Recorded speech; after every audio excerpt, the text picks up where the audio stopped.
మంచు విష్ణు నటించిన కన్నప్ప ఈ మధ్య కాలంలో బాగా ఆకట్టుకున్న చిత్రాల్లో ఒకటి. మేకర్స్ నిన్న చిత్ర టీజర్ ను విడుదల చేశారు.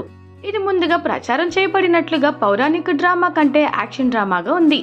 ఇప్పటికే ప్రతిష్టాత్మకమైన కెన్స్ ఫిల్మ్ ఫెస్టివల్లో టీజర్ ను విడుదల చేసి బాగా చిత్రీకరించారు. అడవిలో ఒక తెగకు చెందిన విష్ణు పోషించిన కన్నప్ప కథను టీజర్ క్లుప్తంగా చెబుతుంది. అతను కాలముక మరియు అతని మనుషులతో పోరాడుతారు. టీజర్ చాలా ఎగ్జైటింగ్ ఎలిమెంట్స్ తో ఫుల్ యాక్షన్ తో ఉంది. ఇది న్యూజిలాండ్ లో చిత్రీకరించబడింది. విష్ణు తన బెస్ట్ ను అందించి తెలుగులో కమర్షియల్ హీరోలలో ఒకరిగా ఎదగాలని ప్రయత్నిస్తున్నందున టీజర్ ప్రతిష్టాత్మకంగా కనిపిస్తుంది. అయితే ఈ సినిమా పాన్ ఇండియా దృష్టిని ఆకట్టుకుంది. టీజర్ లో ప్రభాస్, మోహన్ బాబు మరియు అక్షయ్ కుమార్ల టీజర్ లో కూడా ఉన్నారు, కానీ వారిని పూర్తిగా రివీల్ చేయలేదు.